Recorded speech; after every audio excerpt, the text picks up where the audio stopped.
खित्ते में होने वाली तब्दीलियों के पेश नजर पाकिस्तान पर इसके क्या असरात पड़ रहे हैं, इस पर हमने बात करनी है। लेकिन उससे पहले हम अगर बात करें चीन की, तो कम्युनिस्ट पार्टी की जनाब 7 साल तकरीबात हुई, जिसमें कल बड़ी एक क्रिटिकल भी कह सकते हैं और बड़ी दो टोक भी कह सकते हैं।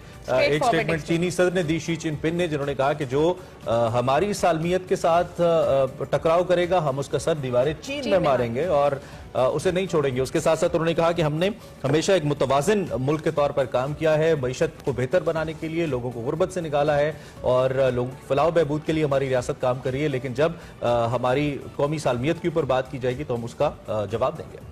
बिल्कुल, इस हवाले से हमारे साथ हमारे एंकर पर्सन है और उनसे भी हम बात करेंगे। कामरान यूसुफ कुछ ही देर में ज्वाइन करने वाले। लेकिन कल की सिचुएशन पे जिस तरह से हमने कहा, जो इजलास हुआ आला अस्करी क़यादत की जानिब से और अपोजिशन और गवर्नमेंट के जब तमाम लोग वहाँ पे मौजूद थे, उस इजलास की इंपॉर्टेंस के हवाले से भी हम बात करेंगे। और जो वहाँ पाया जा रहा था कुछ चीज़ों को लेकर, उसको क्लियर किया गया और बहुत जो कह लें अपोजिशन की जानिब से बहुत इत्मीनान का इजहार भी किया गया। 1.5 घंटे की ब्रीफिंग में आर्मी चीफ ने जिस तरह से सवालात के जवाब दिए, तमाम तरह अफगानिस्तान की सिचुएशन हो या मुल्की हालात वाक़यात हो, उन पर बहुत डिटेल बात की गई। इस पर भी बात करेंगे और चीन के इशू पर भी हमारे साथ बात करने के लिए हमारे अच्छा, ये जो चीन की सूरत हाल है, इसमें अब ये ऐसे बयानात बड़े मानी खेज है जो मौजूदा नया वर्ल्ड ऑर्डर बन रहा है और जिस तरीके से अमरीका एक इन्फ्लुएंस चाहता है चीन के ऊपर इस खत्ते में रहकर, उसको देखते हुए, और चीन ने जिस तरीके से अपनी मुआशी हालत को पिछले कुछ अरसे में बेहतर किया है, फिर इकोनॉमिकली जो मुख्तलिफ स्टेप्स ले रही है मौजूदा चीनी हुकूमत, और शी जिनपिंग हमें मालूम है कि वो हमेशा के लिए सदर है चीन के और चीनी जो अवाम है उसका भरपूर एतबाद भी है उनके ऊपर।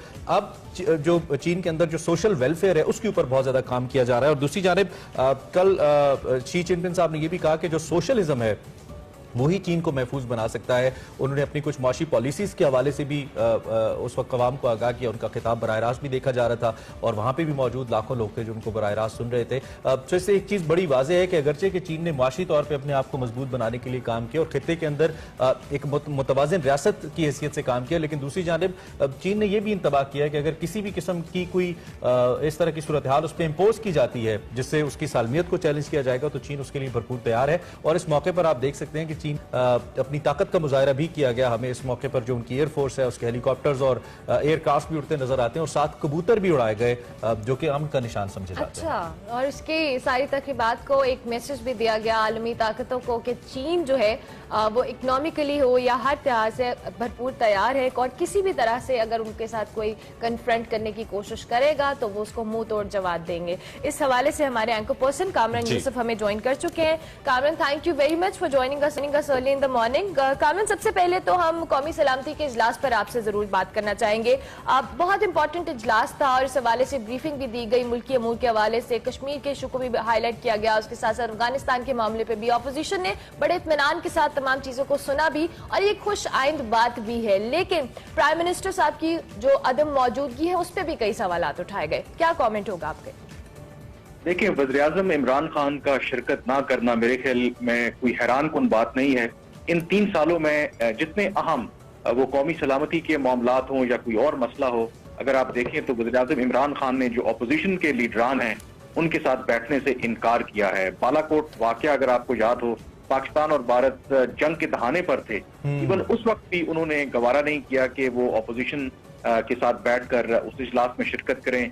फिर कश्मीर का जो 5 अगस्त 2019 को मामला हुआ, यूनिलैटरल एक्शन लिया भारत ने, उसके बाद भी उन्होंने शिरकत नहीं की। कोविड का मामला हो और इस मामले में भी ये हैरान कुन बात नहीं है, लेकिन ये अफसोसनाक पहलू है क्योंकि वज़ीर आज़म का जो मनसब है, बेशक आपके जाती कोई भी पसंद नापसंद हो, आपकी शख्सियत के बहुत से पहलू हो सकते हैं, लेकिन जब आप वज़ीर आज़म के मनसब पर बैठते हैं तो उसकी बहुत सी जिम्मेदारियां हैं। तो उन जिम्मेदारियों के तहत मेरे ख्याल में कल के इजलास में वज़ीर आज़म इमरान खान का होना बहुत जरूरी था। उन्होंने ना आकर के मेरे ख्याल में बिल्कुल अच्छा नहीं किया और शायद उनको अपने इस जो रवैये पर नजरसानी करनी चाहिए, क्योंकि ये एक मीटिंग नहीं है। कहा यही जा रहा है कि ये इस तरह की और भी मीटिंग्स होंगी। तो चले, कल के इजलास में उन्होंने शिरकत नहीं की तो लेट्स होप कि जो अगले जो इजलास होंगे उसमें वो शिरकत करें। अच्छा कामरान, पार्लिमानी क़यादत तो साथ बैठती ही रहती है, अगर और कहीं ना बैठे तो कम से कम पार्लिमान के अंदर तो बैठती है। जैसे रिसेंटली इमरान खान साहब स्पीच कर रहे थे, वो भी वहां पे पाकिस्तान की पॉलिसी स्टेटमेंट दे रहे थे अमेरिका के हवाले से, अफगानिस्तान के हवाले से, तो उसमें अपोजिशन बैठी हुई थी। लेकिन इस इजलास की हाईलाइट थी वहां पे अस्करी क़यादत का मौजूद होना। तो जब प्राइम मिनिस्टर वहां पे मौजूद नहीं है तो इससे क्या मैसेज जा रहा है, और क्या वो सिग्निफिकेंस वाजे हो रही है इस मीटिंग की, when prime minister is not there, और इतनी डिटेल 8 घंटे की मीटिंग हुई है और most critical point of time के ऊपर हुई है, तो क्या वो मैसेज जो जाना था या जो दुनिया को पैगाम जाना था वो जा पाया है इस मीटिंग से उसके बाद आपके ख्याल में? मेरे ख्याल में दुनिया को पैगाम जाने से पहले हमारी जो अपनी डोमेस्टिक ऑडियंस है उसके लिए भी एक पैगाम जाना चाहिए कि आपकी जो सियासी क़यादत है वो बेशक अपोजिशन में हो या हुकूमत में हो और अस्करी क़यादत है, ये जो नेशनल सिक्योरिटी के मामलात हैं उनके ऊपर उनके दरमियान कोई इख्तलाफ नहीं है, क्योंकि बाई पार्टिजन कंसेंसस। और कल इस मीटिंग में इसके ऊपर जरूर बात हुई कि स्ट्रेटेजिक और इस तरह के जो कौमी नौयत के मामलात हैं इस पर सियासत नहीं होनी चाहिए। तो वज़ीर-ए-आज़म का ना आना बिल्कुल ये एक अच्छा मैसेज नहीं देता और वो पर्पस हल नहीं होता, क्योंकि जो अफगानिस्तान से जुड़े जो मामलात हैं उसकी जो इम्प्लीकेशंस है पाकिस्तान के लिए, उसके लिए हमें एक कौमी पॉलिसी की जरूरत है। और वज़ीर-ए-आज़म थियोरेटिकली जाहिर है कि इस वक्त वो लीड करते हैं मुल्क को, अगर वही उस कौमी पॉलिसी पर जब डिबेट हो रही है वो नहीं है वहां पर, तो यकीनन ना सिर्फ बाकी दुनिया के लिए बल्कि अपनी जो अवाम है, लोग हैं मकामी, उनको भी एक अच्छा मैसेज नहीं जाता। ठीक हो गया। अच्छा कामरान, अफगानिस्तान की आपने बात की, तो अफगान तालिबान की पेशकदमी के हवाले से भी देखें, जो सिचुएशन वहां पे बन रही है, उनकी पेशकदमी जो कह ले वो ज्यादा तेजी से देखने में आ रही है और वो काबुल तक पहुंचे। अशरफ गनी साहब की बात करें, घर पर कब्जा किया गया, क्या सूरत हाल आपके नजदीक बन रही है, और इस सूरत हाल में पाकिस्तान के लिए कौन सी स्ट्रैटेजी अपनाना जो कह ले सूटेबल होगा, उनको किस तरह से इस पे अपना एक प्रॉपर मैकेनिज्म तश्कील देना होगा? देखिए, कल इसके ऊपर जो मेरी कुछ जो वहां पर लोग मौजूद थे पार्टिसिपेंट्स, जो हमारी अस्करी क़यादत ने जो अपनी असेसमेंट दी है, उनके ख्याल में जो वहां पर खाना जंगी तो ऑलरेडी शुरू हो चुकी है।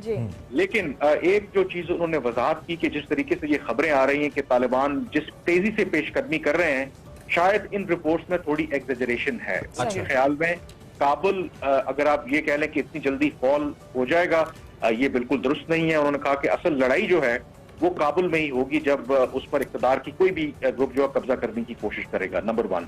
नंबर 2, जो आपने पाकिस्तान की हिकमत अमली की बात की, कल भी इस पर बात हुई कि पाकिस्तान की अभी भी कोशिश है, पाकिस्तान ये कह रहा है कि हमारा कोई फेवरेट नहीं है, हम अफगान तालिबान हो या कोई भी ग्रोह हो किसी की उस तरह से हिमायत नहीं करे, हम एक ट्रू रिप्रेजेंटेटिव गवर्नमेंट अफगानिस्तान के अंदर जो भी आएगी उसकी हिमायत करेंगे, और यही इस वक्त पाकिस्तान की पॉलिसी है। लेकिन असल में इसके अंदर इशू ये है कि इस वक्त नजर नहीं आ रहा कि कोई ट्रू रिप्रेजेंटेटिव गवर्नमेंट अफगानिस्तान के अंदर आएगी। जो हालात हैं, तो मेरे ख्याल में पाकिस्तान को जो कंटीजेंसी प्लान है, जो उसके मनफी असरात हैं अफगानिस्तान के अंदर जो खाना जंगी हो रही है, उसको डील करने के लिए हिकमत अमली बनानी पड़ेगी। और यही वजह है कि कल का ये एक तवील जो इजलास हुआ है और आगे मजीद भी इजलास। अच्छा, इसमें कामरान फिर एक ही फरीक है पीछे जिसका किरदार भी बड़ा इंपॉर्टेंट है और जिसकी सपोर्ट भी बड़ी इंपॉर्टेंट है, और वो अमेरिका है, जो कि अमेरिका का ही किया धरा है ये जो कुछ हो रहा है यहाँ पे। कल अस्करी क़यादत ने बताया कि 5 से 7 लाख अफगान पनाहगुज़ीन आ सकते हैं पाकिस्तान में। ये बहुत बड़ा नंबर है। पाकिस्तान ऑलरेडी मिड-80s से अफगान पनाहगुज़ीन को पनाह दिए हुए, और शायद दुनिया का सबसे बड़ा मुल्क है और सबसे बड़ी तादाद है ये, और उनकी नस्लें भी यहाँ पे बड़ी हो चुकी हैं। तो पाकिस्तान तो मुतहम्मिल नहीं हो सकता। अब आपको नहीं लगता कि इसमें अमेरिका को अपना किरदार अदा करना चाहिए या दीगर की कुव्वतों को अपना किरदार अदा करना चाहिए कि पाकिस्तान पे इसका बर्डन ना पड़े? पाकिस्तान तो अकेला मुतहम्मिल नहीं हो सकता इस सारे बर्डन का। बिल्कुल आप ठीक कह रहे हैं। अमेरिका को और बाकी जो ताकतें हैं उनको किरदार अदा करना चाहिए, और किरदार अदा करना चाहिए था। लेकिन क्या वो ये किरदार अदा करेंगे? लगता यूं है कि वो उस तरह का किरदार अदा नहीं करेंगे। कल की ब्रीफिंग में एक और जो बात सामने आई, वैसे तो हमारे जो रिटायर्ड हुक्काम है अक्सर बात करते रहते हैं कि अमेरिका जो है अफगानिस्तान के अंदर खुद स्टेबिलिटी नहीं चाहता, उसको अनस्टेबल रखना चाहता है ताकि चीन की जो तरक्की है उसको रोका जा सके, रूस की जो रिवाइवल है उसको रोका जा सके। तो कल आपको मैं ये खबर भी दे रहा हूँ कि जो हमारे अस्करी हुक्काम हैं उन्होंने इस बात का एतराफ किया है कि लगता यूं है कि अमेरिका डिलिबरेटली अफगानिस्तान को मिसमैनेज्ड छोड़ना चाहता है ताकि वहां पर किसी तरह का अमन ना हो। ठीक है, जब अमन नहीं होगा तो कामरान लिए मुश्किलात। ठीक है, मुख्तसरन आपने चीन का जिक्र कर ही दिया। कल बड़ी जबरदस्त एक स्टेटमेंट आई चीनी सदर की जानिब से कि जो हमारी सालमियत की जानिब देखेगा उसका सर दीवारें चीन में मारेंगे। ये उन्होंने बड़ा जबरदस्त एक इंडिया दिया। इस बयान को आप कैसे देख रहे हैं मौजूदा हालात के तनाजुर में? دیکھیں یہ بیان اس کانٹیکسٹ میں آپ کو دیکھنا چاہیے کہ امریکہ اور چین کے درمیان حالیہ سالوں میں کشیدگی عروج پر ہے اور بائیڈن کے آنے کے بعد اس میں مزید تیزی آئی ہے. حال ہی میں ہم نے دیکھا کہ G7 کا وہاں پہ اجلاس ہوا, سارا فوکس اس کے اوپر تھا. نیٹو کا اجلاس ہوا, اس کا فوکس بھی چین کے اوپر تھا اور انہوں نے بیلٹ اینڈ روڈ انیشیٹو کو کاؤنٹر کرنے کے لیے ایک نئے انیشیٹو کی بات بھی کی ہے. چین کے اوپر وہ ہیومن رائٹس وائلیشن کے الزامات لگاتے ہیں, باقی معاملات پر تنقید کرتے ہیں. تو کیونکہ وہ 100 سالہ تقریبات تھی ان کی کمیونسٹ پارٹی کی, تو ایک ڈومیسٹک آڈینس کے لیے بھی اور جو انٹرنیشنل آڈینس ہے ان کی طرف سے واضح پیغام تھا کہ چائنا کو اب آپ بلی نہیں کر سکتے. اور اس کی ریزن بھی ہے کہ چائنا اب دنیا کی دوسری بڑی معیشت ہے اور وقت دور نہیں ہے جب وہ پہلی بڑی معیشت بن جائے گی تو ان کے ساتھ وہ مسل بھی اکنامک مسل موجود ہے جس کی بنیاد پر جو چین کے صدر ہیں وہ اس طرح کی بات کر سکتے ہیں. تو یہ میسج انہوں نے اسی لیے واضح طور پر دیا ہے. ٹھیک ہو گیا, بہت شکریہ کامن یوسف کہ آپ نے ہمیں جوائن کیا اور تمام جو اہم موضوع تھے اس پہ اپنا کامنٹ بھی دیا. اسی نوٹ پر بریک لینی ہے, بریک کے بعد حاضر ہوں گے. آپ دیکھتے رہیے ایکسپریسو.